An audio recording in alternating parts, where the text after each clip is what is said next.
pouvons chanter un cantique. Les chantres ne sont pas là.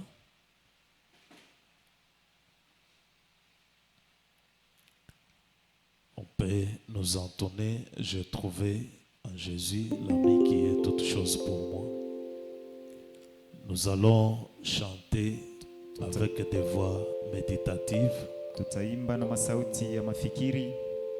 Et après, nous allons lire la parole. Na kisha tutasoma neno. Juste une petite exhortation et nous allons entrer dans la prière. Subutisho tu kidogo na tutaingia maombi.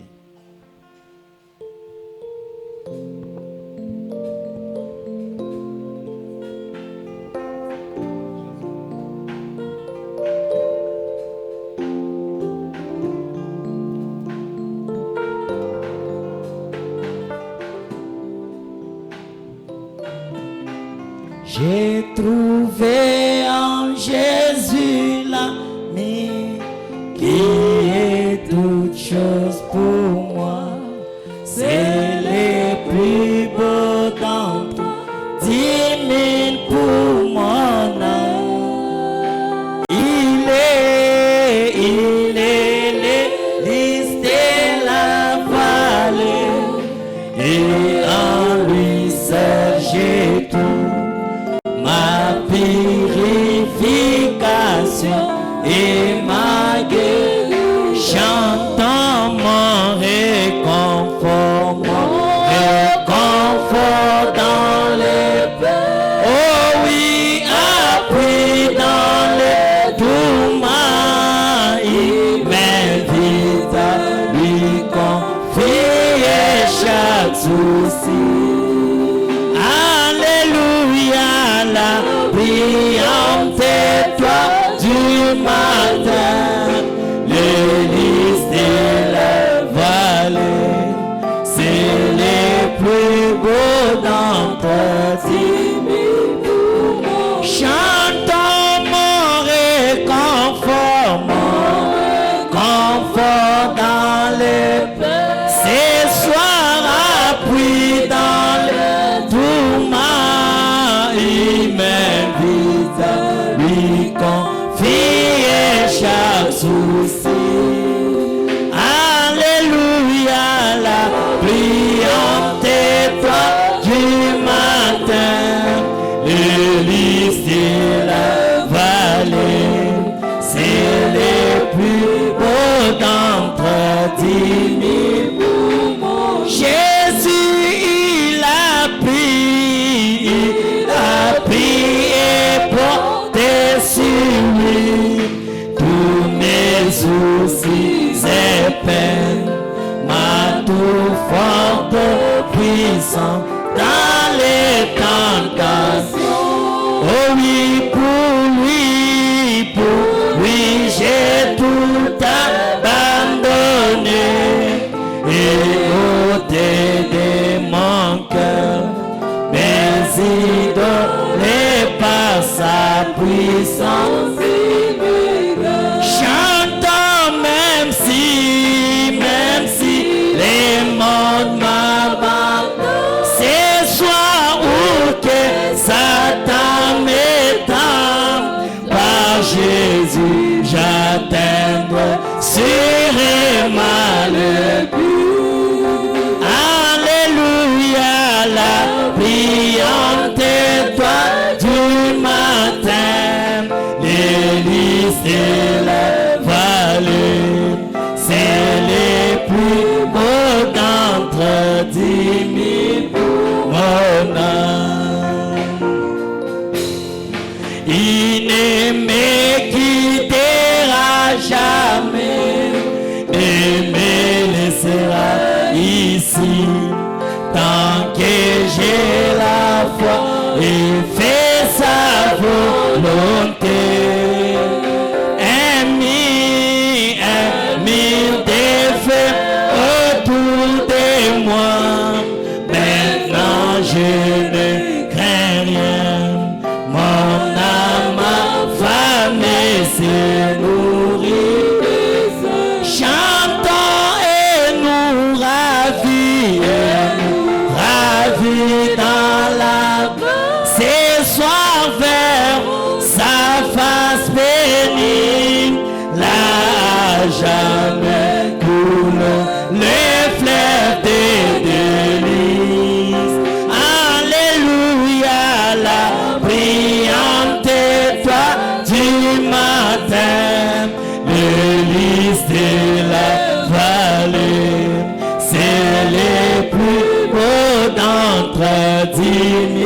pour mon âme. Chantons amis, amis de Jésus. Oh, quelle joie pour un ignoble comme moi d'avoir toujours un tel ami pour me conduire au ciel. Il est mon ami, ami de Jésus, ami de la croix, communion divine.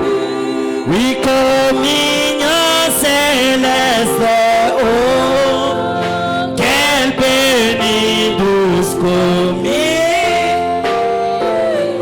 Mon Jésus, Jésus est bien mon ami. Ami, comme d'autres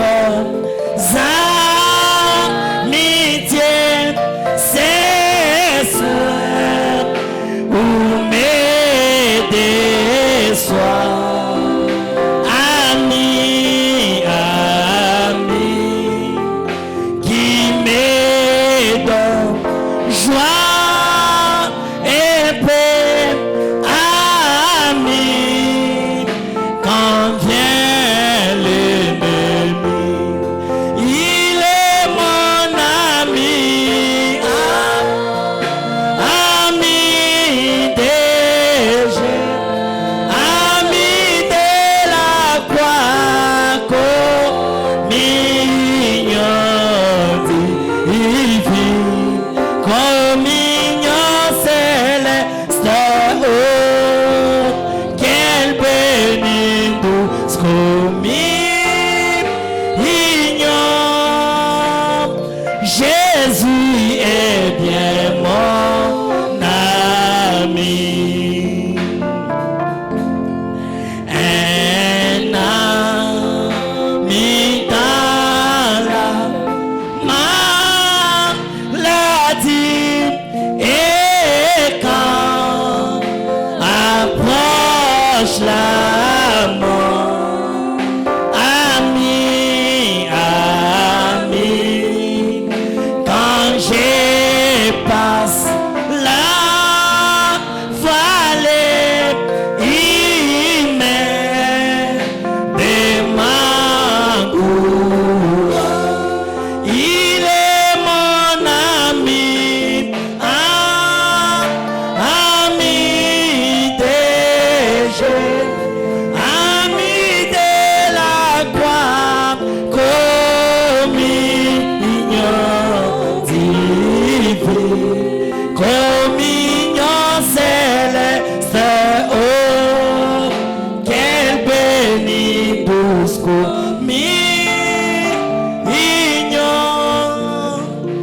Jésus est bien mon ami.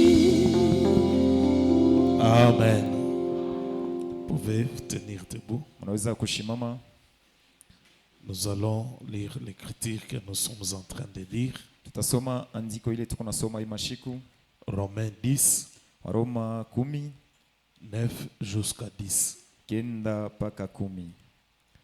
La Bible nous dit ceci. Biblia inasema Si tu confesses de ta bouche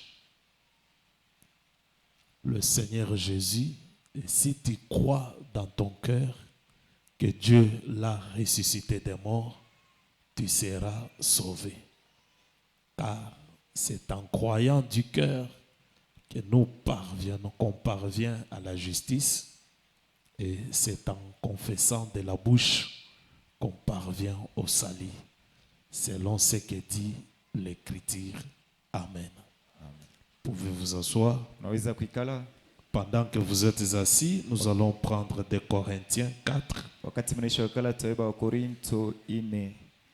2 Corinthiens 4, Wa Korinto wa pili 4, 12 jusqu'à 13. 12 mpaka 13. La Bible nous dit encore, Biblia inatuambia tena, ainsi la mort agit en nous et la vie agit en vous. Et comme nous avons le même esprit de foi qui est exprimé dans cette parole de l'Écriture, j'ai cru, c'est pourquoi j'ai parlé. Nous aussi, nous croyons et c'est pour cela que nous parlons. Amen. Vous pouvez... nous croyons à la prière qui a été déjà faite. tunaaminia ndani ya maombi ile ilikuwa kufanishiwa. Et comme j'avais dit que cette semaine, j'aimerais un peu récupérer des souffles Sasa vile nilisema kusema hii juma napenda kurekupere souffle. pour qu'on ait 3 jours la semaine prochaine. Juu tukuwe na masiku 3 juma ile kuna kuya. Nous pouvons lire dans la brochure La Loi, prêchée le 15 janvier 55, Tunaweza kusoma mkitabu sheria yenye kuhubiriwa mwile tarehe. paragraphe 18, frère Branham nous dit ceci. Kifungo 18 ndiko manasema hivi. Maintenant, Sasa Paul parle ici de la vallée ou plutôt de l'ombre de la loi qui étant une ombre des biens à venir. Paulo anasemezea hapa kuambatana na bonde wala ile kimvuri ya sheria kenye kwa kimvuri ya bitu vile biko nakuya. Ne pouvait nullement rendre parfait celui qui rend ses cultes. Haikupashi kama kumkuisha kamili ule ambayo anaonekanisha ibada. Ensuite, il poursuit pour montrer ce qu'est la perfection. Kisha anaendelea njoo ya kuonesha nini ukamilisho. Eh bien, Mzuri, c'est étrange que les gens aient trop souvent de telles pensées. kusema ni ya kigeni bantu bakwe na ile mawazo ya vile. Ils disent, Anasema, eh bien, mzuri, je suis faible. niko mudhaifu, Je n'ai pas une très grande foi. mishina na imani ya munene kabisa, Je ne suis pas un très bon chrétien. mishina mukristiani mzuri. C'est exactement ce que le diable veut que vous parlez, vous disiez. Njo kwa kweli kweli kile shetani anapenda museme. En ce moment-là, Mwile wakati vous parlez son langage. kunasema musemo yake. Voyez-vous, Unaona, vous ne devriez jamais dire ça. amupashi kamwe kusema Ne laissez jamais votre témoignage être négatif. mushache kamwe ushuda yenu ipate kwa ya mubaya, Qu'il soit toujours positif. ipate kwa paka ya mzuri. Je suis sauvé. Niko mwenye kuokolewa, Dieu est dans mon cœur. Mungu eko ndani ya moyo yangu, Je crois en lui de tout mon cœur. naamini ndani yake na moyo yangu yote. Croyez-vous dans la guérison divine? Unaminia matunzo ya kimungu De tout mon cœur. na kwa moyo yangu yote. Que tout le temps, Wakati yote votre témoignage ushuda yenu et vos pensées, na mawazo yenu, ne laissez jamais des pensées négatives entrer dans votre esprit. mushache kamwe mawazo ya mibaya ingie ndani ya roho yenu. Si cela vous est possible, Kama ile na miwezekane, quand ça commence, wakati inanza, n'entretenez pas cela. mushipate kuikomalisha ile. Eh bien, Mzuri, vous direz, mutasema je ne peux empêcher que les pensées viennent. nishiwezi kamwe kushindisha mawazo ingie. Eh bien, Mzuri, c'est comme le fermier qui a dit qu'il ne pouvait empêcher les oiseaux de survoler sur son domaine. ikusani ule mtu wa mashamba anasema mishiwezi kushindisha bandeke bapepuke pa mashamba yangu, Mais il pouvait certainement les empêcher de s'y percher. lakini alipasha tu kubashindisha bapate kuikala pa mashamba yake. Ainsi, c'est une bonne chose. Na hivi ni kitu kizuri. Voyez-vous, Munaona, vous ne pouvez pas empêcher les pensées de venir. hamuwezi kushindisha mawazo ipate kuya, Mais lakini ne les entretenez pas. mushikomalishe, Ignorez-les tout simplement. muisabwe tu, Pas du tout. hapana tu. Jésus-Christ est mon sauveur. Yesu Kristo ni mkombozi wangu, Tout m'appartient. yote ni yangu. Avec Dieu, Pamoja na Mungu je vais le garder. nitaichunga, Je vais en rendre témoignage. nitaishuhudia. Écoutez frère Branham. Mshikie ndugu Branham. Eh bien, Na mzuri, Dieu ne peut vous bénir que si vous confessez qu'il l'a fait pour vous. ya kusema Mungu anaweza kunibariki ni paka kama munakiri ama munatangaza kusema nisha kuifanya njuu yenu. Dieu Mungu ne peut vous bénir anaweza kunibariki que si seulement toi-même, ni kama tu we mwenyewe, le propriétaire du domaine, we mwenyewe mwenye na makao yako, toi qui as la juridiction de ta vie, we mwenye kwa na utawala wa maisha yako, si tu confesses kama unakiri que Dieu m'a béni, ya kusema Mungu anesha kunibariki, Dieu m'a déjà guéri, Mungu anesha kunitunza, Dieu m'a déjà sauvé, Mungu anesha kuniokoa, Dieu m'a déjà pardonné, Mungu anesha kunihurumia, Dieu m'aime, Mungu ananipenda, Dieu m'a déjà sauvé, Mungu anesha kuniokoa, et Dieu le fera. na Mungu ataifanya. Et pour qu'il le fasse, Na njua apate kuifanya, il faut que toi tu le confesses. inapasha wewe uikiri. Pourquoi? Juu ya nini? Parce que Dieu, en créant l'homme, Juu Mungu mukumba mutu il l'a donné une juridiction, alimupatia utawala moya, un domaine. makao moya. C'est ton ciel, Ile ni mbingu yako, c'est ton entourage, ile ni fashi yako, c'est ton atmosphère, ile ni mazingira yako, c'est ta vie ni quotidienne. maisha yako ya kila siku. Et tu peux empêcher les oiseaux d'y percher Na unaweza kushindisha bandeke bekale et pale de pondre les œufs. na kuweka mayai. Est-ce que je peux entendre un amen? Amen. Tu es maître de chaque circonstance de ta vie. Huku mwalimu wa kila manyakati ya maisha yako.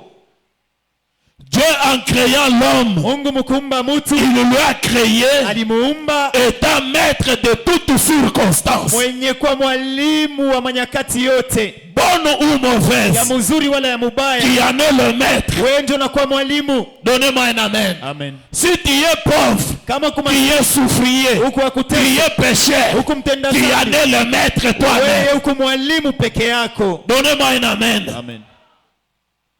Si tu es incompétent, Kama huku mtu ashipo akili, tu es maître toi-même. wewe ndio mwenye uko mwalimu. J'ai lu Frère Branham me dire, Nisoma ndiko mama kusema si nous avons besoin de quelque chose kama tunahitaji kitu kimoya ou de devenir quelque chose, wala ya kuya kitu kimoya, allons-y là où nous pouvons en trouver, ya kusema twende pale tunaweza kupata, ou faisons ce qu'il faut pour en devenir. wala tufanye kile kinapashwa ndio tupate kwa kile kitu. Tu veux devenir un médecin, Unapenda kwa munganga, mais tu ne fais pas la science, tu ne fais pas les études de la faculté de médecine. lakini ufanye masomo ya bunganga. Tu étudies l'économie, Wewe unajifunza ile ekonomi, mais tu t'attends à devenir un médecin. lakini unajichunga upate kwa munganga. Tu es malade, Uko mgonjwa, il y a quelque chose qui ne va pas avec ta tête. kuku kitu kimwa kendeke na kichwa yako. Vous savez pourquoi Dieu a donné à l'homme la conscience? Unajua njua nini Mungu alimupatia mtu zamiri? C'est pour montrer que Ni njua kuonesha kwamba même sans le baptême du Saint-Esprit, hata bila ubatizo wa Roho Mtakatifu l'homme a un sens juste en lui. mtu anakuwa na ile namna ile ya waki En lui. ndani yake. C'est ce que Frère Branham me dit. Ndio kile ndugu anasema L'homme n'a pas été créé pour mentir. mtu ashikumbiwe juu ya kulanda. Quand l'homme ment, Wakati mtu analanda, il perturbe même l'essence normale de son cycle, de son système. ya kusema eko na zuiza wala kushindisha ile hali yake ya namna ya maungu kutembea. C'est pourquoi l'homme scientifique, l'homme blanc, a créé l'appareil détecteur de mensonges. Ndio kwa maana mzungu aliumba ile kyombo cha kubamba bongo. Frère Branham me dit, Ndugu Branham anasema vous ne pouvez pas mentir là-dessus. hamuwezi kulanda tu pale. Pourquoi? Juu ya nini? Parce que l'homme Juu mtu est créé à l'image de Dieu. aliumbiwa kupicha ya Mungu, Et Dieu na Mungu ne ment pas. ashilandake, Dieu Mungu n'échoue pas. ashishindake. Donnez-moi un amen. Amen. C'est possible que tu atteignes une dimension de ne jamais échouer. Inawezekana ufike mkipimo cha kushinda. Parce que tu es à l'image de Dieu. Juu uliumbiwa kupicha ya Mungu. Ton évolution arrive à Dieu. Ya kusema kusonga kwako mbele wala kwenda mbele kunafika mkipimo ya Mungu.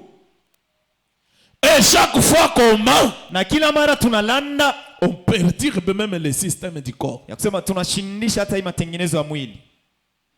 C'est pourquoi l'aiguille bouge. Ndio kwa maana ile mkuki kuna tenka Il ment. analanda Il ment. analanda Il ment. analanda. Donnez-moi un amen. Amen. Vous voulez que votre parole Unapenda kusema maneno yenu ait de l'autorité, ipate kuwa na mamlaka, ait la puissance, ipate kuwa na uwezo, au point que quand tu parles, ukipima kusema wakati unasema ce que tu dis arrive. ile unasema binafika. Tu peux parler sur quelqu'un, Unaweza kusema ile ya mtu précipitant même sa mort. ya kusema kukaza hata lufu lwake. Le pouvoir là est dans toi. Ile mamlaka iko ndani yako. C'est la vertu que Dieu a mis dans l'homme. Ni ile nguvu Mungu aliweka ndani ya mtu. Quand il a parlé sur le serpent ancien, Wakati alisema ile nyoka wa zamani, il ne l'a pas donné le coup. ashikumupike kofi. Mais la parole avait une puissance de lui rendre un serpent rampant sur la terre. Lakini neno lilikuwa na uwezo wa kumkuisha nyoka wa kutambala pa bulongo. Pourquoi? Juu ya nini? Un homme droit, Mtu mwenye haki, un homme honnête, mtu wa usawa, un homme aimable, mtu mpendwa, ayant déjà avalé les livres. mwenye kumeza kitabu. Même Jean, Hata Yohane, l'Esprit l'a dit, roho ilimwambia Jean, Yohane, avale les livres, meza kitabu, mange le livre. kula kitabu, Et après avoir mangé, na kisha kula, après avoir avalé, kisha kumeza, l'Esprit lui dit, roho ikamwambia prophétise ya maintenant. kusema tabiri sasa. Donnez-moi un amen. Amen. Je fais la suite de ce qu'on a vu mercredi. Mimi kunaendelesha vile tuliona mkazi tatu. Le livre est descendu. Kitabu kilishuka, La parole, neno, l'épée, kipanga, pas l'épée d'un roi, hapana kipanga cha mfalme, mais l'épée du roi. lakini kipanga cha bufalme. Et quand tu es en possession de cette épée-là, Wakati kumkushika kile kipanga, tu deviens un roi. unakuwa mfalme. Quand tu brandis cela, Wakati unanyangula hiyo, tous les démons tremblent. mademoni yote natetemeka. Ta présence fait fuir les démons. Uwepo wako unakimbisha mademoni.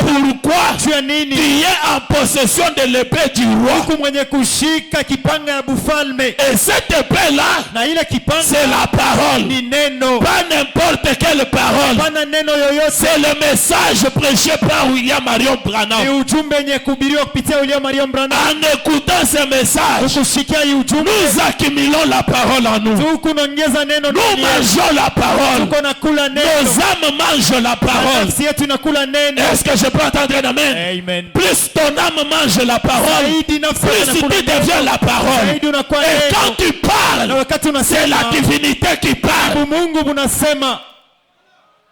Donnez-moi un amen. Amen. Et quand on est un menteur, Na wakati huku mtu wa bongo ceci, cela, bifulani bingine ça n'a pas d'effet. haina na matokeo. Parce que tu n'es pas à la position d'un Dieu. Juu hauna mumushimamo ya Mungu. Donnez-moi un amen. Amen. Je vous ai dit le mercredi, Niambia mkazi la tatu. Bible dit que nous sommes de Dieu. Biblia inasema tuko ba Mungu. Commençons par analyser Tuanzie mbele mkuchunguza Dieu est quoi? Mungu eko nini? Il est qui? Eko nani? Il fait quoi? Eko nafanya De nini? quoi il est capable? Ni nini ana maeneo?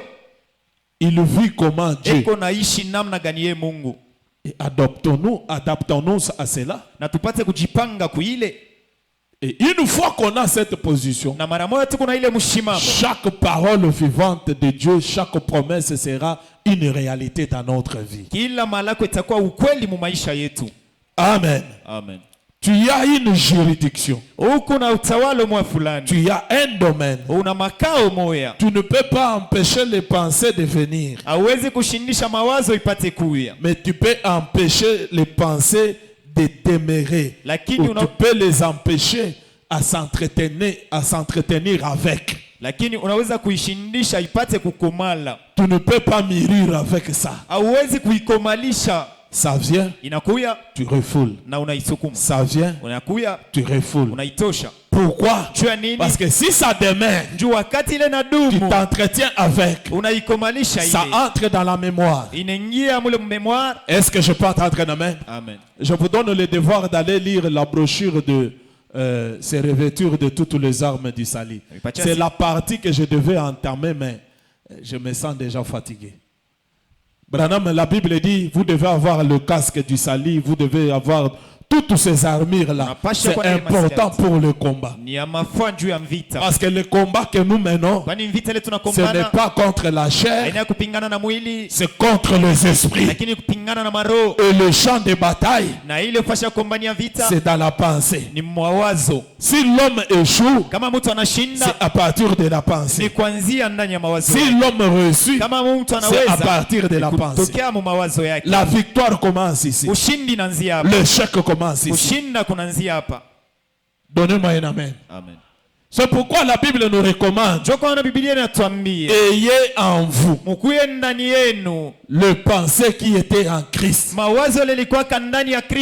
le pensée qui était en Christ, c'est sa parole parlée. Frère Branham est entré en Christ. Il a pris ce que Christ a pensé pour cet âge de la Odyssée. Et c'est ce message qu'il a prêché. Et si vous prenez ce message, vous avez ça en vous. Et c'est la réussite. Donnez-moi un amen. Amen. C'est ce message ici qui était la pensée qui était en Christ. Frère Branham continue. Dieu ne peut vous bénir seulement si vous confessez qu'il l'a fait pour vous. Voyez-vous, il est le souverain sacrificateur de votre confession. Est-ce juste? Hébreux 3, il a dit qu'il est le souverain sacrificateur de notre confession. Il ne peut le faire pour nous que si nous l'acceptons, le croyons et le confessons. Est-ce que je peux entendre un amen? Amen. La parole est prêchée. Les promesses de Dieu sont brandies. Dieu peut les rendre réelles dans ta vie seulement si tu les acceptes, tu les crois et tu les confesses. En ce moment-là, ces promesses-là seront une réalité en vous. Donnez-moi un amen. Amen. Tu peux les accepter. Tu peux les croire. Mais tu ne confesses pas. Ce n'est pas la perfection. Ça n'arrivera pas. Non, moi je crois. Non, moi je crois. Mais tu ne confesses pas. Ça n'arrivera pas. Qui est obligé de confesser, de rendre témoignage. Pourquoi je témoigne? Parce que j'écris. Voilà pourquoi je parle. C'est là que j'ai toujours fait cette déclaration. Je ne crois pas à la foi miouette. La foi parle. Parce que c'est la démonstration de choses qu'on ne voit pas. Abraham, après avoir créé la promesse, Abraham n'est pas resté muet. Abraham a parlé. Partout où il allait, il parlait. Il confessait. Dieu m'a déjà donné un enfant. Il a acheté même les couches de cet enfant-là. Pourquoi?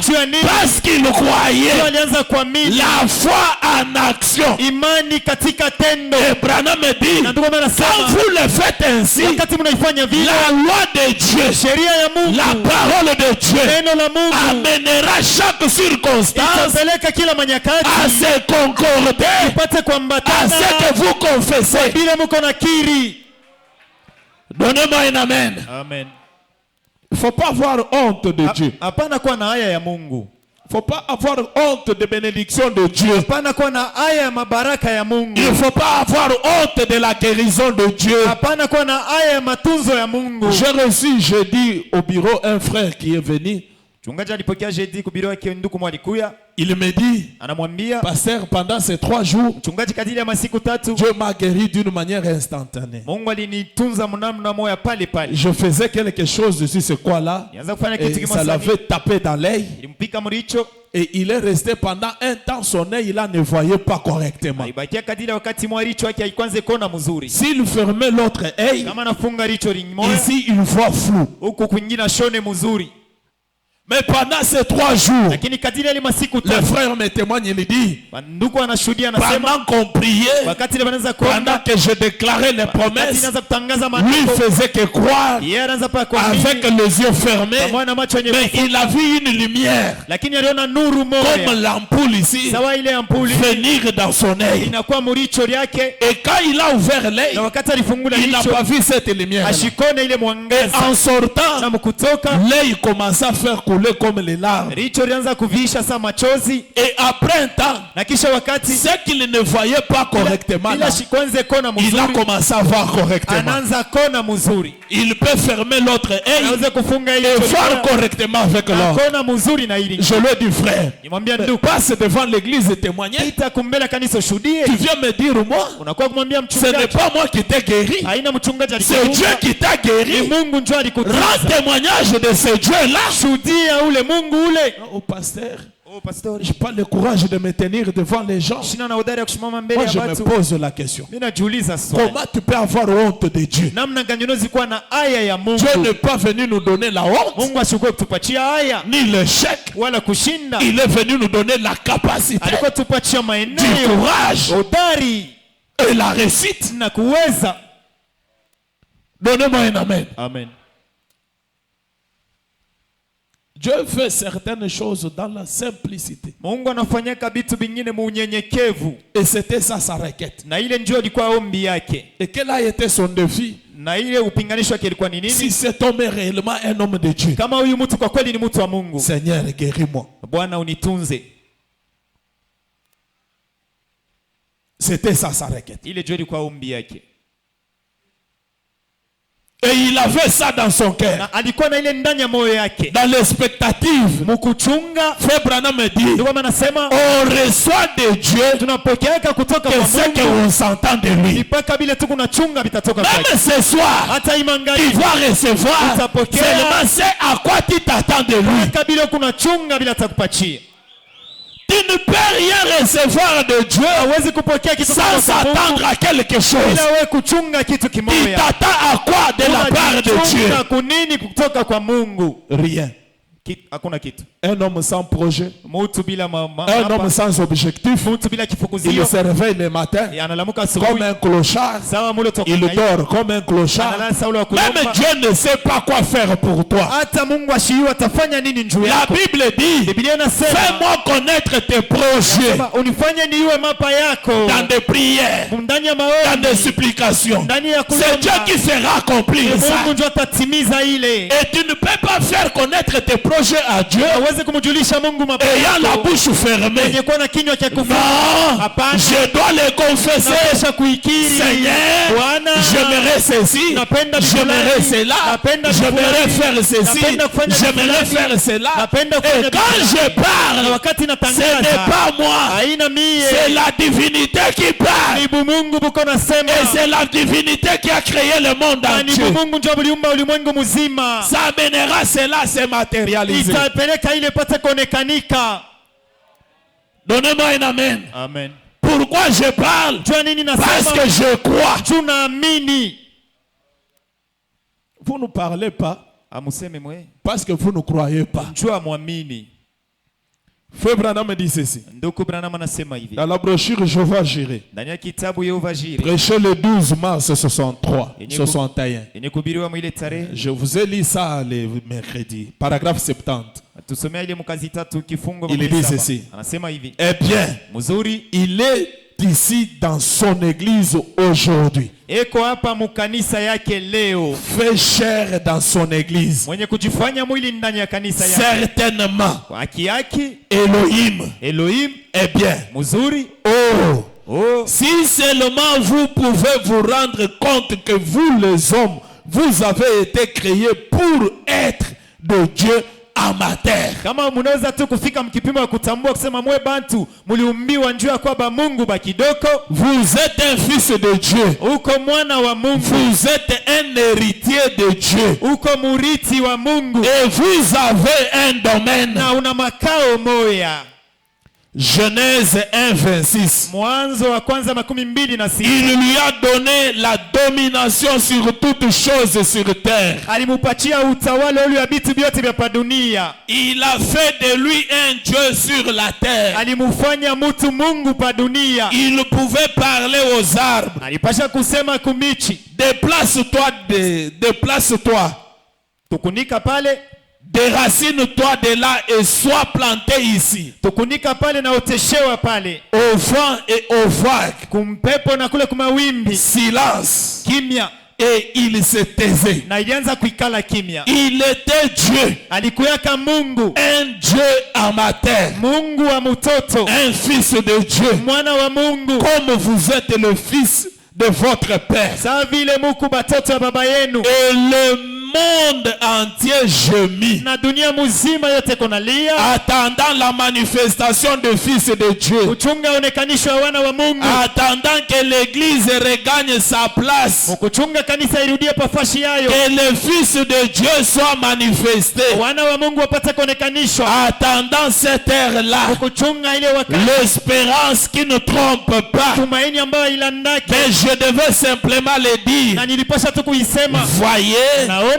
l'Église est très loin de là. kanisa iko mbali sana na ile. Il leur faut redevenir des fils de Dieu. Inabapasha barugukuye tena bana ba Mungu. Quelle est la position qu'on doit occuper? Mshimamo kanile tunapasha kubeba De chef, ya bakubwa, de gouverneur ya baliwali de la terre. ba dunia. Cela aura lieu un jour sous le règne spirituel. Ile itakuwa koshikuma utawala wa kiroho, Lorsque le chef sera venu, Jésus-Christ, wakati ile mkubwa atakuya Bwana wetu Yesu le Kristo. glorieux millénium. Ile utawala wa elfu ya Est-ce que je peux entendre un amen? Amen. C'est quand l'épée du roi devait descendre, Ni wakati ile kipanga ya bufalme ilipasha kushuka, quand la nuée de gloire devait descendre. wakati nguzo la moto, wakati wingu ilipasha shuka.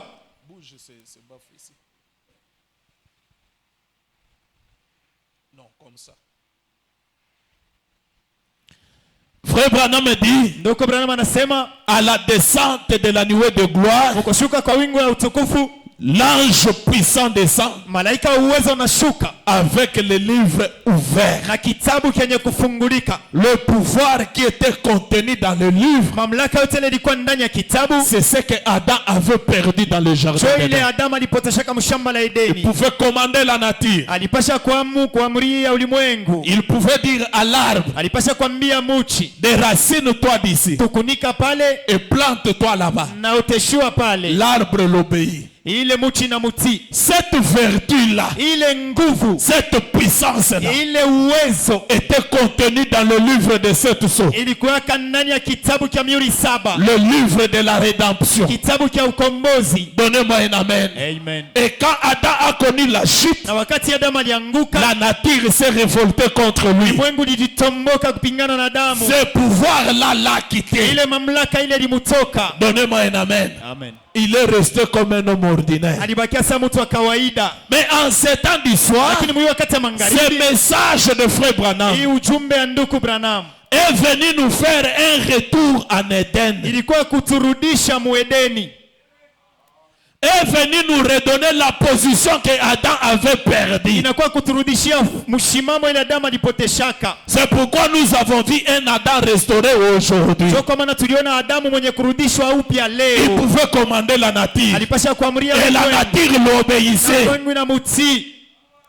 Donnez-moi un amen. Amen. Cette puissance-là Ile uwezo n'est ile pas dans les dénominations. haina mu madhehebu. Cette puissance-là Ile est uwezo uniquement dans le message prêché par William Marion iko Branham. paka ujumbe yenye kuhubiriwa kupitia William Marion Branham. Et quand vous mangez ce message, Na wakati mnakula vous ile recevez ce pouvoir-là. mnapokea ile mamlaka. Donnez-moi un amen. Ça vient nous redonner la position perdue. Inakuwa kuturudishia fashi ile tulipotesha. Mshimamo ile tulipotesha. Ce message vient nous redonner cette position-là. Hii ujumbe inakuwa kuturudishia ile mshimamo. Le chef de la terre, Bali bakubwa ba dunia, le gouverneur, baliwali, les héritiers de la terre. bariti babulongo. C'est nous qui gouvernons la terre. Ni shinjo tukunaongoza bulongo. Frère Branham me dit, Doko Branham anasema sans la présence de la lune, ya kusema bila uwepo wa mwenji, la terre sera submergée par l'eau. ya kusema bulongo butatumbukizwa na maji. C'est la lune Ni mwenji qui exerce une puissance ile kunatumikisha nguvu moya qui empêche l'eau de submerger la planète Terre. ile kunashindisha maji ya kutumbukiza bulongo. À l'absence de la lune, Ya kusema kama mwenji hainako, la planète Terre est submergée dans l'eau. hii bulongo bote batabutumbukiza. Mais j'aimerais vous poser une question. Lakini unapenda kuniuliza swali moya. Comment la lune exerce cette puissance-là? Namna gani mwenji natumikishaka ile nguvu? Comment la lune exerce cette force-là? Namna gani mwenji natumikishaka ile nguvu? Parce que la lune est très loin que la planète Terre. Kwani mwenji kumbari sana na bulongo. La lune n'a pas de mains. Mwenji haina na mikono. Ça détient l'eau comment? Inabambaka mai namna gani? Quand la lune essaye d'aller loin de la planète Terre, Wakati ile mwenji napima kwenda mbali na bulongo, l'eau, toutes les rivières montent. mamitoni yote napanda. Ça a tendance à submerger la planète Terre. Kusema inaanza kutafuta kutumbukiza bulongo boti. Mais quand la lune s'approche de la planète Terre, Wakati mwenji na karibia na bulongo, toutes les rivières ont tendance à sécher. mamitoni yote ina mahali ya kukauka. Donnez-moi un amen. Amen. C'est naturellement, n'est-ce pas? Ile ni ya kawaida, Mais spirituellement, lakini mukiro la lune, mwenji c'est l'épouse du Seigneur. ni bibi harusi wa Bwana. Notre présence sur cette planète Terre, Uwepo wetu hapa pa bulongo ça empêche le diable inashindisha shetani à faire vraiment des catastrophes. ya kufanya ile bitu bibaya. Bien qu'il est en train de lutter de toute façon, déshabillant les femmes, faisant ceci, cela, mais la présence de l'épouse, parce que la puissance du Saint-Esprit se trouve que dans l'épouse. Et c'est le Saint-Esprit qui empêche le diable de faire quoi que ce soit sur la planète Terre ici. Amen. Branham me dit, c'est parce qu'il y a encore la présence de l'épouse. C'est parce qu'il y a la présence du Saint-Esprit. Mais quand l'épouse sera partie, parce que quand l'épouse quitte la terre, il n'y aura pas le baptême du Saint-Esprit. S'il faut parler du vrai baptême du Saint-Esprit, c'est bel et bien dans ce message. Donnez-moi un amen. Amen. Quand l'épouse sera partie, oh, ça sera des catastrophes, mes frères. Les femmes vont se promener totalement nues. Les hommes vont se promener totalement nus. Il y aura l'immoralité. Mais certains gens continueront toujours à prier. Et ça sera trop tard. La présence de l'épouse exerce une force sur l'eau. Et l'eau, c'est la popularité. L'eau représente toujours le peuple. Donnez-moi un amen. Amen. La présence du Saint-Esprit exerce cette force. Et tu y as cette puissance-là en toi. Et quand tu parles, le monde tremble. Pas ce monde physique, pas ce monde visible, mais le monde invisible a peur de ta parole. Branham me dit, mais ce qui est dommage, est que l'épouse elle-même, elle a aussi peur. Elle ignore sa position.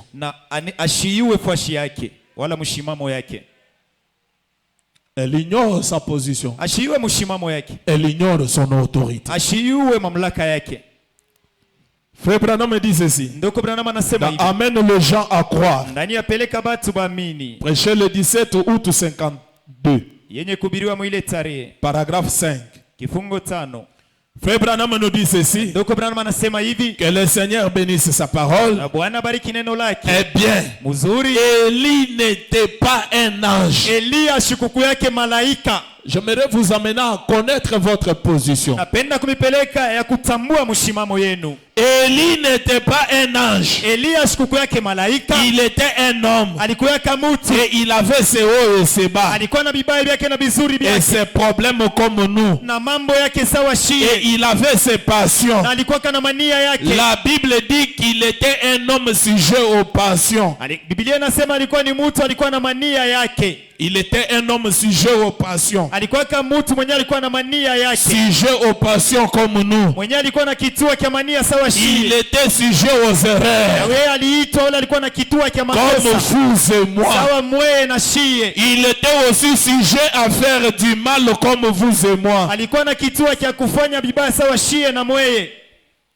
Mais, Lakini écoutez la différence. ushikie sasa achanisho. Mais, Lakini il pria avec instance kusema aliomba na mkazo pour qu'il ne tombât point de pluie. juu kushanguke hata mvula kidogo. Il ne plut pas pendant 3 ans et 6 mois. Kukupike mvula kadiri ya miaka 3 na miezi 6. Branham dit, pensez-y. Kama nasema tuwazeni, Dieu a écouté la prière des mortels. Mungu alishikia ombi ya binadamu. Et je dis ceci avec tout le respect Na possible. nasema hii na heshima yote iwezekanayo. Il n'existe aucune autre force sur terre. Hakuikalaki hata nguvu moja hapa dunia. Il n'y a rien sur terre. Kuna kitu hata kimoja hapa dunia. Peu importe ce que c'est, Hata ingawa kile iko, quel que soit le don, ingawa zawadi, il n'y a rien dans le monde qui peut surpasser la prière. hakuna kitu hata kimoja mu dunia kinaweza kupita maombi. C'est la prière qui produit les œuvres. Ndio maombi ndio kunazala matunda. C'est la prière qui produit les Ni œuvres. maombi ndio kunazala matunda. Élie Eliya était un homme alikuwa kama mtu comme vous et moi. sawa mie na mweye. Il avait ses hauts et ses Alikuwa na bas. ibada na vizuri Il vyake. était sujet à des erreurs. Alikuwa ya kituo cha makosa yake.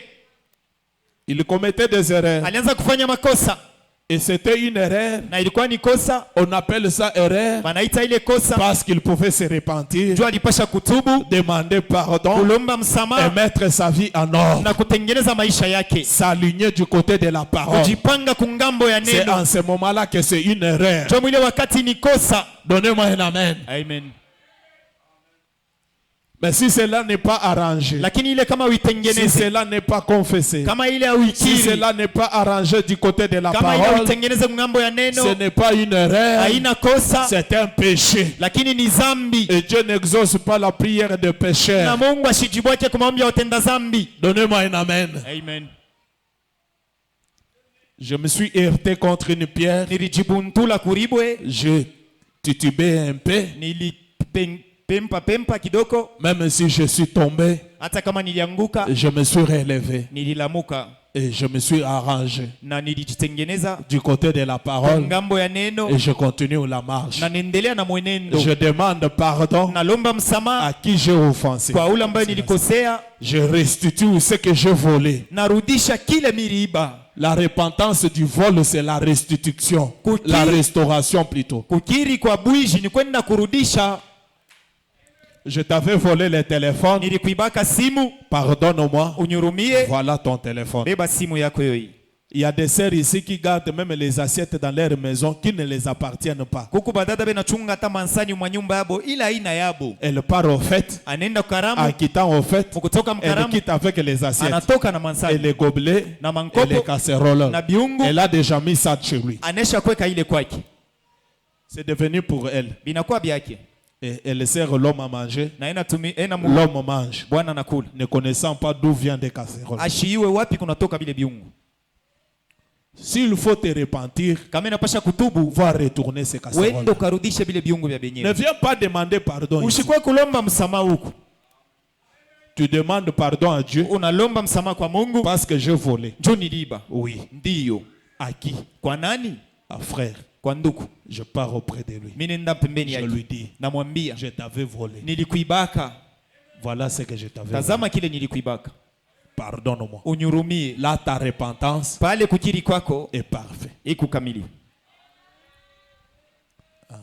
Vous commencez à faire rougir les yeux. Munaanza kukuisha macho miekunda. C'est ça la repentance du vol. Ile ndio kukiri kwa bwizi. Alors maintenant, tu vas voir la personne qui te considérait beaucoup. Ça Toi, va- tu l'as volé. Sasa ule mtu anaanza kukupatia heshima mingi, wewe ulimuiba. Maintenant, tu vois que le péché, c'est facile de le commettre, mais c'est difficile de l'arranger. Sasa unaona kusema dhambi ni ya wepesi kuitenda, lakini ni ya nguvu kuitengeneza. C'est pourquoi avant de le faire, Ndio kama mbele ya kuifanya, pèse le poids de cela kusema pima mbele bujito ya ile avant de l'arranger. mbele ya kuitengeneza. Il y a certaines choses, tu peux seulement te dire, Kubi je ne sais tunasema, pas comment arranger ça. Mimi shiwe namna gani kutengeneza vile Je vitu. ne peux pas le faire. Siwezi kuifanya. J'arrangerai comment? Taitengeneza namna gani? Donnez-moi un amen. Amen. Il y en a qui volent même dans l'église. Kuku bengine banebaka hata mu kanisa. Ils volent. Mukanisa umu anaibu. On commence à chercher quelque chose ici. Wanaanza kutafuta kitu kimoja humu. À Kinapu. On ne voit pas ça. Kisha kwenda kwake. C'est déjà parti chez lui. Tu avais demandé à qui? Ulilomba kwa nani? Branham me dit tous les biens de l'église appartiennent au pasteur. Ndio maana nasema bitu Quand yote ya vous mkanisa prenez ni pastor. quelque chose de l'église sans mon accord, c'est du vol. Ni bwiji. Donnez-moi un amen. Amen. Administrateur, huissier, Shemasi uisie. qui que ce soit. Upate kwa nani? Tu prends sans l'accord du pasteur, tu as volé. Bila kumwambia pastori uliiba. Viens retourner à l'église. Kuarudisha kwa kanisa. Oh non, nous sommes tous à l'église. Oh, si wote Nous tuko kanisa. travaillons tous à l'église. Tunatumikaka shi wote Je mkanisa. prends ce micro, j'amène Na chez mimi moi. nabeba hii mikro mimi Je nenda prends na ce baffle, j'amène chez nabeba hii moi. bafle mimi nenda Les na bois qui traînaient ici, tu prends, tu amènes chez toi. kwa nabeba Les nenda na tôles kwa. ici, tu prends, tu amènes Mama chez la toi. tamalata nabeba Sans nenda na kwa. l'accord du pasteur, Bila kumjulisha pastori. tu as volé. Uliiba. Viens retourner. Kuarudisha. Même les bois ici, Hata hii vous mambao voulez ile. vous en servir. Unapenda kutumikisha? S'il vous plaît, pasteur, Pastori na je kusi. vois que ce bois, Na unasema mbao. c'est comme si on n'utilise pas Iko encore sawa ici. bila baitumikishe Est-ce tena que je hapa. peux prendre? Eti naweza kubeba. J'aimerais faire une petite toilette chez moi. Napenda kuweka ka toilet kadogo J'aimerais kwangu. faire telle chose chez moi. Napenda kufanya kifulani kwangu. Savoir prend. Ndio beba. Ok. Donnez-moi un amen. Amen.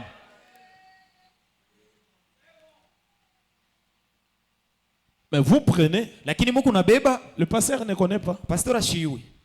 Unaenda tu kwa frère, Tu vas seulement chez les frères. tu commences à trouver telle chose. Unaanza kukuta vitu vya C'était à kanisa. l'église, c'est arrivé ici avec l'autorisation de qui? Hivi vilikuwa kwa kanisa, binafika huko na ruhusa ya nani? Non, miri beba tu. Oh, j'avais juste pris. Shekinah Tabernacle, c'est pasteur Justin. Shekinah maskani ni pastor Justin. Tu veux prendre, Unapenda kubeba? viens me demander. Kwa lomba Je t'autorise, prends. na kuruhusa ubebe. Ou bien non, on Voilà, aura à pana. faire avec ça. Tutakuwa na vya kufanya na kile kitu.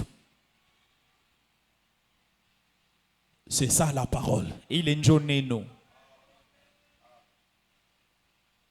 Est-ce que je peux entendre une acclamation? Eti naweza kushikia shangilio. C'est ça une erreur. Ile njo kosa. Alors maintenant, toi qui as volé le micro, je ne sais pas dans quelle église, quelque part, Sauri ba micro tu as volé ceci. Va maintenant dans cette église-là. Wenda sa mwile kanisa. Vous voyez les micros qui étaient perdus, Unaona ile mikro ile ripoteaka. que vous cherchez là. Ile mwanzo utafuta. C'est moi qui avais volé ça. Mimi njo nilibaka hiyo. J'avais vendu Niliuzishaka à $50. $50. Je vous retourne les $50. Na kwa mirudisha ile $50. Ça pèse. Kwa bujito. Élie était un homme comme vous et moi. Elia alikuwa kama mtu sawa mwe na shi. Il avait ses hauts et ses bas. Alikuwa na vibaya vyake na vizuri. Il commettait des erreurs. Alianza kufanya makosa. Un péché confessé Na et dhambi yenye demander kukiri, pardon, yenye kulomba ça msamaha part dans le sang de Dieu. inaenda ndani ya damu ya moyo ya Yesu. Pour Christ, Juu ya Kristo tu n'as jamais fait. au yafanyaka hayo. Là, tu gardes ta conscience pure, Pale unachunga dhamiri yako safi. sachant que Mwenye kujua kwamba j'ai arrangé selon la mimi parole. nisha kutengeneza kuambatana na neno. Tu surmontes la Ya culpabilité. kusema we unapanda yule mkufanya makosa. Tu montes au-dessus de la culpabilité. Unapanda yule ya kule makosa. La culpabilité ana makosa. Hukumu. Tu montes au-dessus de la condamnation. Unapanda yule ya hukumu. Et là tu gardes ta conscience pure. Na pale unachunga dhamiri yako safi. Reconnaissant ta position que je suis un fils de Dieu. Mwenye kutambua mshimamo wako kusema kumtoto wa Mungu. Je suis une fille de Dieu. Niko binti wa Mungu. À condition que tu remontes. Ukanuni ya kusema upate tu kupanda au-dessus de la culpabilité. Yule ya hukumu yako. Et tu peux monter au-dessus de la culpabilité seulement si tu es conscient d'avoir pris position pour la parole, d'avoir demandé pardon comme il se doit. Tu sentiras toi-même même la culpabilité te quitter. Quand Dieu te pardonne, il n'y a pas question que quelqu'un vienne te dire et on t'a pardonné. Non. Toi-même, dans ton cœur, dans ton âme, tu sens le poids te quitter. Tu sens que Dieu m'a pardonné. Quand Dieu me pardonne, moi-même je sais sentir qu'il m'a pardonné. Même si quelqu'un continue à me critiquer, oh voleur, oh fumeur, oh ceci, cela, c'est lui. Mais pour moi, Dieu m'a déjà pardonné. Je suis quitte et cela est déjà trempé dans le sang. Donnez-moi un amen. Amen. Là, je prends la position d'un héritier, d'un gouverneur. Frère Branham continue. Il dit ceci. Dans l'attitude de qui est Dieu. Paragraphe 20. Mais Élie pria avec instance. Il avait le haut et le bas comme vous et moi. Mais connaissant sa position, il pria avec instance jusqu'à faire arrêter la pluie. Ce pouvoir-là est en vous. Frère Branham dit, et puis nous allons faire ce deuxième homme. Kisha tutafanya huyu mtu wa pili. Le premier homme, mtu wa kwanza, vous ne pouvez pas le voir. Hamwezi kumona. Le deuxième homme, mtu wa pili, était un alo. Alikuwa ile alo. Et maintenant, na sasa, il prend un troisième homme. Anabeba mtu wa tatu. Et le fait comme un petit nuage blanc. Anaifanya saa ile wingo kidogo mweupe. Il apparaît. Anaonekanika. Nous pouvons le voir. Tunaweza kumuona. Le Saint-Esprit qui descend. Roho Mtakatifu ile kunashuka. Est-ce que je peux entendre un amen? Amen. Les halos, le Saint-Esprit qui descend, qui vient entrer dans la motte de terre, le souffle de vie que Dieu a créé, que Dieu a soufflé dans l'homme. Ce n'était pas quoi que ce soit, c'était le Saint-Esprit. C'est pourquoi le mercredi je vous ai dit, quand la parole vient, ça éveille le Saint-Esprit, ça vivifie le Saint-Esprit. Inaleta uzima Roho Mtakatifu. Est-ce que je peux entendre un amen? Amen. Le Saint-Esprit, Roho Mtakatifu, qui descend, ile nashuka, et il est un homme tout fait. Na iko mtu mwenye kufanshiwa. Ça, c'est l'âme de l'homme. Ni nafsi ya mtu. L'âme d'un élu nafsi ya mteule est baptisé du Saint-Esprit iko yenye kubatizwa Roho Mtakatifu depuis la fondation du monde. Kwa misingi ya dunia. Et il vient au monde na anakuwa mdunia avec un Saint-Esprit dormant. Na Roho Mtakatifu yenye kulala. Brut. Mubichi. Et quand il reçoit la lumière de la parole, il germe, il est vivifié, il se réveille, il prend sa position, il peut parler et les choses arrivent. Mais c'est lui qui n'est pas un élu. Son âme est brute et ça restera brute. Et lui, Dieu ne lui connaît même pas. Il n'est pas même dans l'économie de Dieu. C'est pourquoi il y a certains gens, ils ne payent pas la dîme. Il est tranquille. Il pêche. anatenda zambi, il est tranquille. eko starehe, Il fait toutes sortes de mal. anafanya aina yote ya Il bibaya, est tranquille. eko tu starehe. Dieu ne se préoccupe pas de lui. Mungu ashimwangalia yake yeye. Pourquoi? Juu ya nini? Il n'est pas de son économie. Yeye ashina mu ekonomi yake. Branham me dit, Ndio maana nasema un véritable fils de Dieu, mtoto wa kweli wa Mungu quand il commet une erreur, hata anafanya kosa, le fouet de Dieu s'élève dans sa vie. fimbo ya Mungu inalamuka maisha yake. Pendant que d'autres personnes peuvent faire du n'importe quoi. Wakati watu wengine wanaweza kufanya izuru nini, Mais quand lui ose, lakini wakati la anapima, colère de Dieu s'élève. kasirani ya Mungu inalamuka. Il sent qu'il peut mourir. Anashikia kusema anaweza Il kufa, sent que je peux mourir. anashikia kusema anaweza Cela kufariki. l'apporte la crainte de la parole. Ni nani ya ile woka bwa neno? Ça lui donne la crainte de la parole. Inampachia boka bwa neno, Ça lui maintient dans la parole. inamchunga ndani ya C'est neno. cette force-là invisible Ni ile nguvu ile qui lui isipokonekana, garde dans la parole. ile inamchunga ndani ya Et neno, cela doit te donner une assurance na ile inapaswa kupatia hakikisho que tu es réellement un fils de ya kusema Dieu. kweli kweli kumtoto wa Mungu. Donnez-moi un amen. Amen. Et si tu sens cela dans ta vie, Na kama unashika ile ndani ya maisha yako, aligne-toi du côté de la parole. ujipange kungambo ya neno. Ujipange kungambo ya neno. Marche du côté de la parole. Tembea kungambo ya neno. C'est là qu'est ton bonheur. Njoo kule kuko raha yako. À des fois, Mara mingi Dieu bloque certaines de nos bénédictions, Mungu yuko anashinisha mabaraka d'autres mengine, choses, vitu vingine, parce que nous ne marchons pas là où il fallait marcher. juu atutembee kule inapashwa kutembelea. Tu pars dans les camps contraires. Huku nenda tu mubitu vya kinyume, Dans les camps contraires. munkambi ya kinyume, Le camp du diable. mukambi ya shetani, Et tu irrites la colère de Dieu. na unalamusha kasirani ya Mungu. Et pour te ramener, Njoo ya kukurudisha, il peut te frapper d'une maladie. anaweza kupika na magonjwa moyo, Il peut bloquer ta finance. anawezi kufunga tu makuta yako. Dieu est le maître de sagesse. Mungu anakuwa mwalimu wa hekima, Il est la sagesse. yeye njo hekima. Il sait ce que tu aimes bien. Anayua bio napendaka mzuri, Il peut prendre que cela. anawezi kubeba paka ile, Pour toucher ton cœur. njoo kugusa moyo wako. Et il n'y a pas une douleur qui fait mal que la douleur du cœur. Na hakuna maumivu yanafanyaka mubaya sana sana maumivu ya moyo.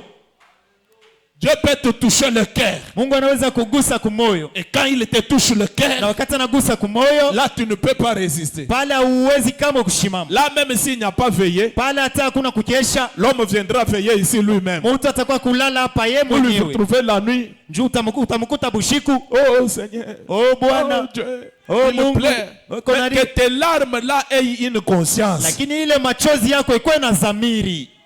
Parce que les larmes sans conscience n'est que ruine de... La science sans conscience n'est que ruine des larmes. Amen. Donc, quelqu'un qui pleure, Mtu leko mais nalia, pour ne pas prendre conscience de ce qui l'a amené à pleurer, lakini njoo kushinda kubeba dhamiri ya bile bilimpeleka kuria, il continuera toujours à pleurer. atendelea paka na ria. Et il n'y aura pas la Na solution. hakustakuwa jibu. Je pleure Na ria, parce que j'ai eu à faire ça. njoo nilifanya bifulani, Et Dieu a fait ça. na Mungu alifanya bifulani. Alors désormais, Sasa kuanzia pour leo que je ne pleure pas, njoo nishirie pour tena, que je puisse sourire, njoo nipate kucheka. il faut que je ne fasse pas ça. Inapasha nishifanye bile, Et je fasse ceci nipate kufanya bidii, pour plaire à Dieu. njoo nifurahishe Ainsi Mungu, Dieu me fera sourire. na hivi Mungu atanichekesha. Donnez-moi un amen. Amen. Je ne le fais pas pour plaire au pasteur. Nishifanye njoo Je kumfurahisha ne le fais pas mchungaji. pour plaire à un ami. Nishifanye njoo Je kufurahisha le fais rafiki. pour plaire à mon Dieu. Lakini naifanya njoo kufurahisha Mungu wangu. Donnez-moi un amen. Amen. Pourquoi? Tu as nini? Parce que moi j'ai compris Njoo mimi nilielewa que je ne suis pas comme le reste des ya gens. kusema mishi na saa mabaki ya watu. Je suis différent. Niko mwenye kuachana. Donnez-moi un amen. Amen. Vous qui cherchez à vous coaguler, Mwe bale muku natafuta njoo ya kuungana. voilà. Nous venons de tel coin. Shi tunatokea fashi fulani. Nous venons de Kinshasa. Shi tunatokea Nous Kinshasa. venons de Kananga. Shi tunatokea Ukananga. Nous venons de Shi Lubumbashi. tunatokea kwa Nous Lubumbashi. venons de ceci. Shi cela. tunatokea Est-ce fulani. que tu connais l'état d'âme de tous ces gens-là? Eti unayua mahali ya manafsi ya bale batu. Tu connais ils sont élus ou ils ne sont pas élus? Eti unayua ni bateule wala bana bateule. Tu connais leur destinée? Eti unayua ile bitu ya byakuya. Mwisho yabo. Unayua mwisho yabo. Donnez-moi un amen. Amen.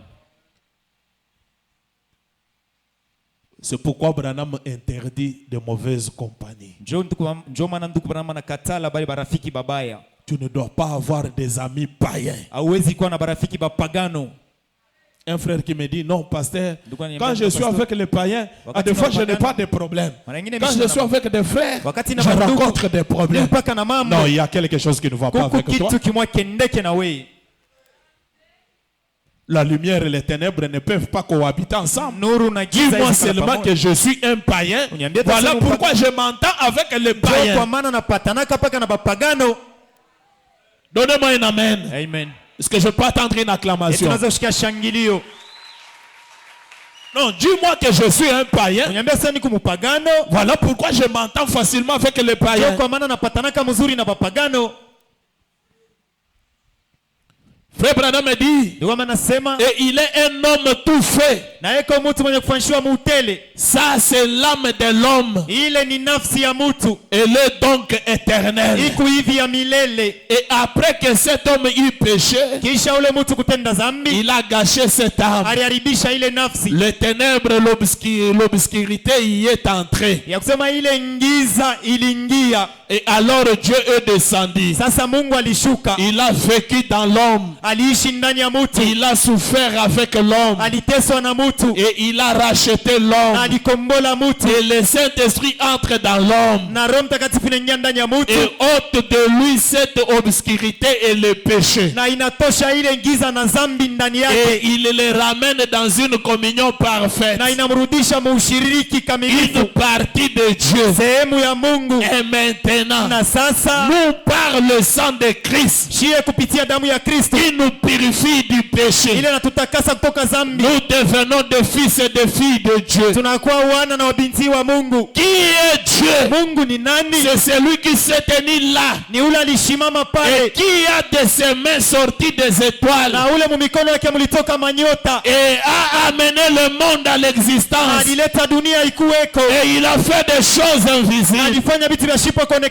La divinité Mungu et la divinité elle-même habite dans na l'homme. Mungu baba mwenyewe bunekala ndani ya mtu. Le créateur Muumbaji qui a créé le ciel et la ule terre aliumba mbingu na dunia.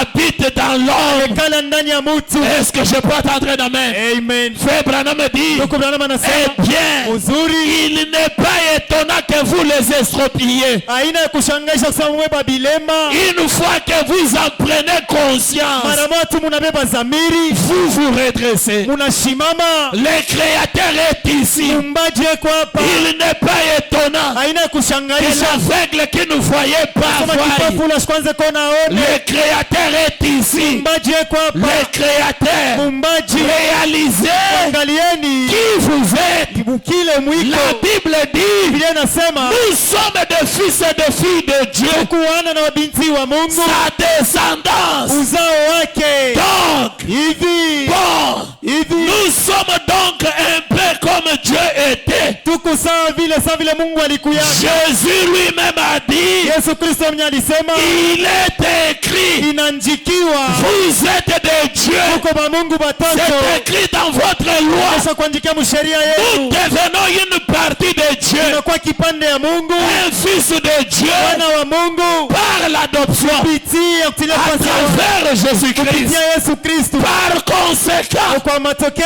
si vous vous rendez compte que kama munafika mkipimo ya kujua kwamba le Dieu même qui a créé la poussière, Mungu mwenyewe aliumba vumbi, la terre dunia et tout ce qu'il y a ici na vile vyote viko hapa habite au milieu des hommes. konekala katikati ya batu. Où en est votre foi, Wapi kunakuwa imani yenu, mes amis? marafiki yangu? Et il a dit, Na alisema ces œuvres que je fais, hii makazi nafanya quand il était ici sur la terre, wakati alikuwa hapa pa dunia, vous en ferez de plus grands, utaifanya ya munene kabisa. parce que je m'en vais au Père. Mimi nenda kububaba. Tout ce que vous demanderez quand vous priez, Yote ale mutalomba wakati mko naomba, croyez que vous les recevez, aminia kwamba mnaipokea, vous l'aurez. utaipata.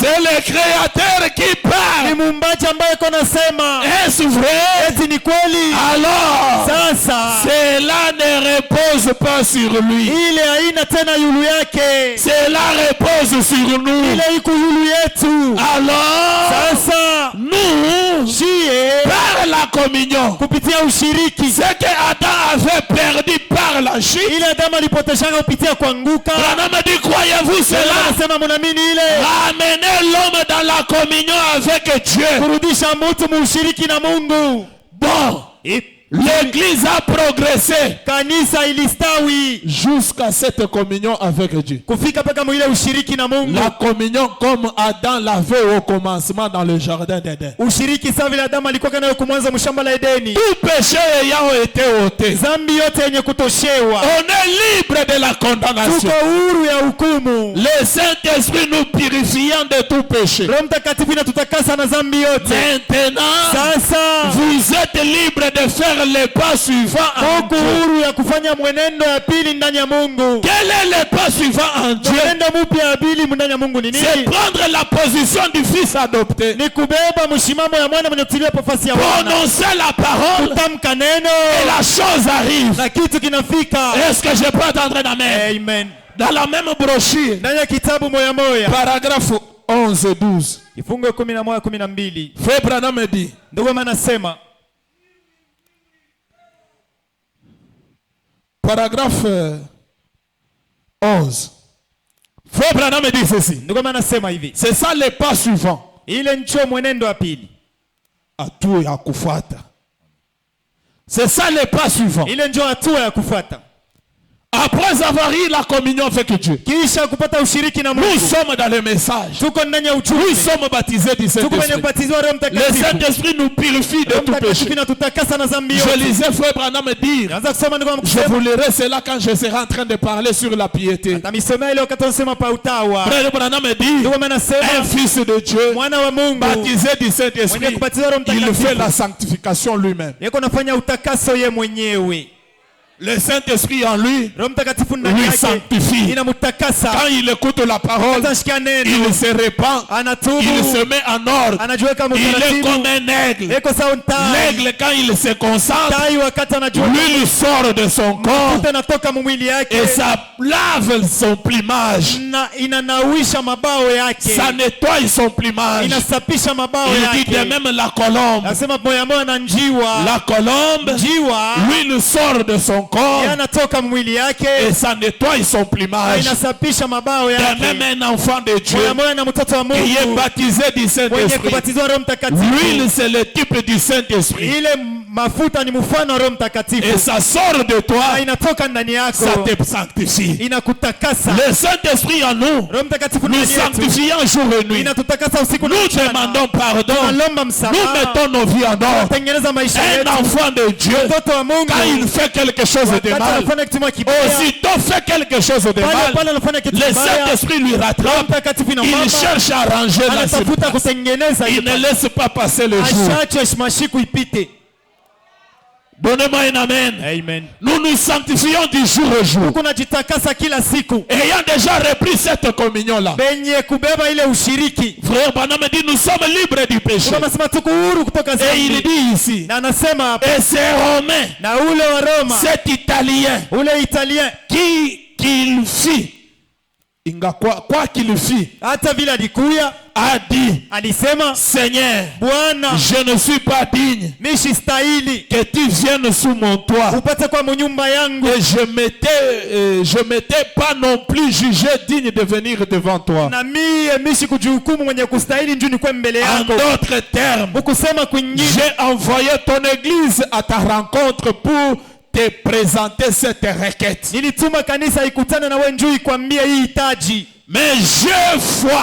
lakini niko na imani Je sais que tu es un homme soumis à des supérieurs. na kusema na wewe kusema kwa mtu mwenye kutiba kubwa bako, Comme moi aussi, je suis soumis à des supérieurs. sawa vile na mimi natiaka bakubwa Et tu n'es bangu. pas obligé de venir chez moi pour imposer tes mains à mon serviteur. Na aushurutishe ya kuya kwangu njoo upate kuwekea mikono mtumishi wangu. Tu n'es pas obligé de venir ici pour offrir une quelconque prière. Na aushurutishe ya kuya hapa jua kutolea maombi mwa fulani. Branham nous dit ceci. Ndio maana nasema hivi. Remarquez maintenant. Tazameni sasa. Soyez sûr de saisir ceci. Mkuwe na hakikisho ya kushika hii. Il a dit, Alisema, je suis aussi un homme soumis à des supérieurs. niko mtu na mimi ule natiaka bakubwa Et bangu. si je dis à cet homme-ci, Na kama nasema kwa huyu mtu, va faire ceci, wende ukafanye il hivi, le fera. ataifanya. Et si je dis à cet Na homme-là, kama naambia ule mtu, viens ici, kuya hapa, il va venir. atakuya. Je suis soumis à des Mie supérieurs. natiaka bakubwa Et bangu. ceux qui me sont soumis doivent m'obéir. Na bale bananitiaka banapasha kunitii. Et il avait reconnu que c'était le Fils de Dieu. Na alitambuaka kusema alikuwa mtoto wa Mungu. Et que chaque maladie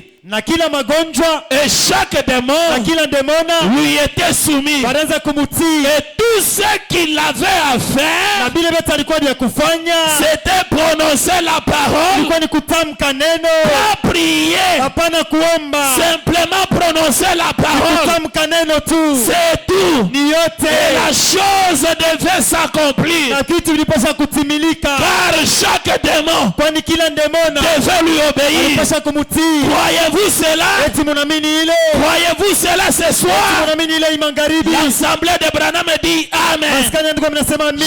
Chaque démon Kila demona obéira à Dieu. atatii kwa Mungu. Branham dit absolument. Anasema kweli kweli. Tout obéit à Dieu. Yote vinatii kwa Mungu. Et cela vous obéira si vous avez la foi. Na bila vitamitii kama mko na imani. Est-ce que je peux attendre un amen? Amen. Josué arrêta le soleil. Yoshua akasimamisha jua. Est-ce vrai? Eti ni kweli? Quelqu'un dit Mtu anasema tout est possible à Dieu. yote vinawezekana kwa Et Mungu. rien n'est impossible à Na Dieu. hakuna kitu kisicho Mais kuwezekana kwa tout est Mungu. possible à vous Lakini aussi. yote yanawezekana na kweli. Rien n'est impossible à ceux qui croient. Hakuna kitu kama kiwezekane kwa wale Tout wanaamini. est possible. Yote Il inawezekana. est descendu Alishuka et vous a na créé. alimiumba. Si seulement vous savez qui Dieu était. Kama tumuliwa Mungu alikuwa kanani. Bien. Mzuri. Je crains que l'église ignore son autorité. Naongopa ya kwamba kanisa inasabu utawala yao Je mamlaka crains yao. que les hommes nés du Saint-Esprit Non. ne soient conscients de leur autorité. Naongopa ya kwamba bantu benye kubatizwa Roho Mtakatifu abana na zamiri ya utawala yabo. Là où l'autorité que Dieu a donnée à son église. Pale utawala ya Mungu walileta ukanisa. Écoutez l'autorité.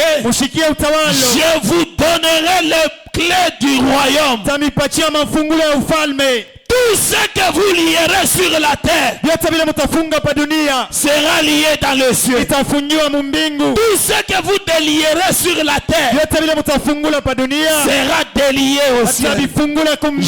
vous donne le pouvoir. Na mipatia mamlaka. Est-ce que je peux attendre demain? Amen. Je vous donne le pouvoir Na mipatia mamlaka. sur les serpents Yule ya manyoka. et sur toutes sortes de maladies. Na yule aina ya magonjwa. Oh. Surtout, Yule ya vyote. et rien ne vous fera du mal. Kule kitatema kitaifanya bubaya. Exercez votre foi. Mutumikishe imani yenu. Déliez-la. Muifungule. Laissez Dieu agir à sa Wacha manière. Mungu atende munamna yake. Dieu vous accordera la chose. Atamipatia kitu. Est-ce que je peux attendre la main? Tunaweza kushikia mimi. Dieu vous a donné le pouvoir. Alimpatia mamlaka. Dieu vous a donné l'autorité. Alimpatia utawala. Il vous a donné le pouvoir. Alimpatia mamlaka. Tout ce qu'on va fermer Yote ile tutafunga. sera fermé au ciel. Taifunga kumbingu. Tout ce qu'on délie Yote tutafungula. sera délié. Hiyo Tu taifungula. as le pouvoir Uko na mamlaka. sur les maladies, Yule ya magonjwa. sur chaque démon. Yule ya ndemona Peu wote. importe les démons qui te tourmentent, Ndemona na je kuzuiza. t'invite à te tenir debout ce soir. Kualika kusimama Ce n'est imani. pas un problème de prier, Mambo ya mais c'est un maombi. problème de prononcer la parole. Kaneno. Et tout s'accomplira Yote pour moi. tatimizika Je ne mubuzuri. suis pas digne Mishi stahili. que tu viennes sous mon Upate toit. kwa munyumba Mais je yangu. reconnais une chose Kinatambua kitu kimoya. qui est à l'autorité. Uko na mamlaka. Tout obéit. Yote na kutii. Et Branham nous dit, Na ndio maana anatuambia si nous avons la foi, kama tuko na imani tout nous obéit aussi. yote na shina Et tutii. Dieu nous a donné ce Na pouvoir Mungu alitupatia ile mamlaka de prononcer la ya parole. kutamka neno. Tu es malade, Uko mgonjwa, parle sur ta sema maladie. yule magonjwa yako. Toi, c'est démon d'estomac. wewe demona wa estomac, Je t'ordonne, na kuamuru au nom de kwa Jésus-Christ, jina la Yesu Kristo de quitter mon corps. upate kutoka mwili Ce n'est yangu. pas ici ta place. Haina hapa fashi Tu yako. t'es trompé d'adresse. Wewe ulikotola fashi. Sors de mon corps. Toka mwili yangu. Va dans le lieu sacré. Uende mafashi ya Toi, mawili. démon de Wewe tuberculose. demona wa tuberculose. Toi, démon de ceci, Wewe cela. demona wa bifula. Il va t'obéir. Atakutii. Si tu as la foi. Kama uko na imani. Toi, démon de pauvreté. Wewe demona wa maskini. Toi, démon de mendicité. Wewe demona wa kulomba. Toi, démon de ceci, Wewe cela. demona wa bifula. Sors de ma vie. Toka maisha Et va yangu. dans le lieu sacré. Uende pa mafashi Branham ya nous dit, na kwa ce n'est matambia. pas un problème de prier. Haina mambo ya kuomba. C'est un problème de prononcer Ni la mambo parole. ya kutamka neno. Et tout arrive. Na yote inafika. Délie ta foi. Fungula imani yako. Prononce seulement la parole. Tamka tu neno. Dieu prendra tes paroles. Mungu atabeba maneno Il fera yako. accomplir la chose. Atatimiza kitu. Ce n'est pas toi qui vas faire Haina accomplir wewe la chose. utatimiza kile kitu. Tout ce que Dieu te demande, Yote le Mungu anakulomba c'est de parler. ni ya kutamka. Est-ce que je peux entendre un amen? Eti naweza kushikia amina. Avec nos mains levées. Na mikono yote yenye Je vous ai dit de vous tenir debout. Nimeambia mshimame C'est une kuimba. preuve même que vous ne reconnaissez pas votre position. Hakikisha kusema mtambua hata mshimame. Comment tu peux engueuler un démon tout en étant Namna assis? gani kufukusha ndemona mwenye Quelqu'un kuikala. comme s'il rêve. Mtu sasa iko na lota. Et tu penses que les démons vont t'obéir avec cette Na position-là? unaweza kusema ndemona itakutii na ile mshimamo. S'ils ont déjà vaincu ton corps, Kama wanesha kuina mwili yako. ton esprit est déjà abattu. Roho yako inesha kwenda. Tes pensées abattues. Mawazo yako inesha kuvunjika. Il y a des gens qui ont une moralité faible. Kuku bantu bale bako na ile moralite ya udhaifu ya chini kabisa. Et je lui fais Branham lire une citation comme ça. Na ndugu mama alisema ile andikwa vile. Un homme qui vient dans la ligne de prière, Mtu anakuwa mkistari ya maombi sous l'onction du Saint-Esprit, chini ya upako wa Roho Mtakatifu. la démonstration de la puissance de guérison de Dieu Kuonesha uwezo matunzo ya en kimungu. train de s'opérer. Kuna fanshika. Mais l'homme vient Lakini mtu anakuya étant toujours faible. mwenye kuwa paka Et mdhaifu. Branham lui Na regarde. ndugu mama anamwangalia Il dit, anasema tu as une morale faible. ya kusema uko na ile morali ya chini kabisa. Et tu ne peux pas avoir ce que tu as besoin. Na hauwezi kupata kile kunatafuta. Devant Dieu, Mbele ya Mungu on ne vient pas avec une morale faible. abako yake na ile morali mdhaifu. Je viens avec une morale forte. Na kuya na ile morali ya nguvu kabisa. Maintenant debout. Mwenye kusimama yulu. Peu importe les circonstances. Hata ingawa manyakati. Peu importe ce que je fais. Hata ingawa bila Le diable mifanya. me le montre. Shetani Je lui ananionyesha. pointe le calvaire. Mimi namuonesha Kalvario. Amen. Est-ce que je peux entendre un amen? Amen. Ayez la morale forte. Upate kuna ile morali ya nguvu Le kabisa. diable te pointe ceci. Pointe-lui le calvaire.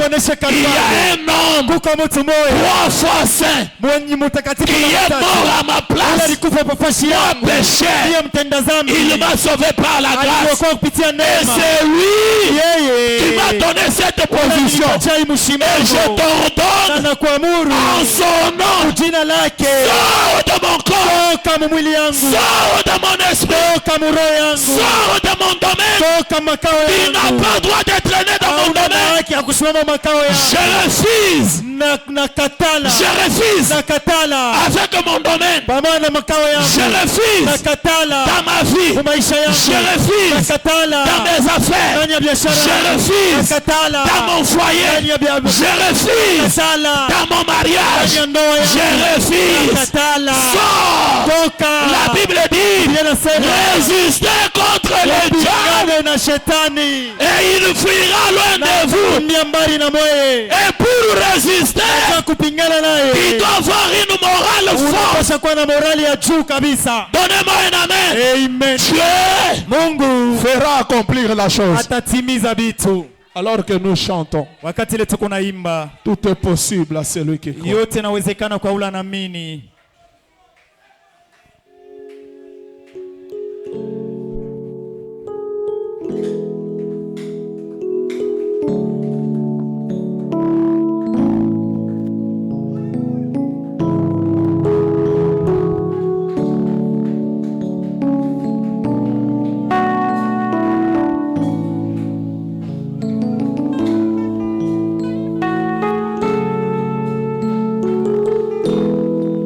Les yeux fermés, Acha kufunga. prions tous sur le Seigneur Jésus. Tuombe sote Bwana Yesu Kristo. Aie une morale forte. Kuwa na ile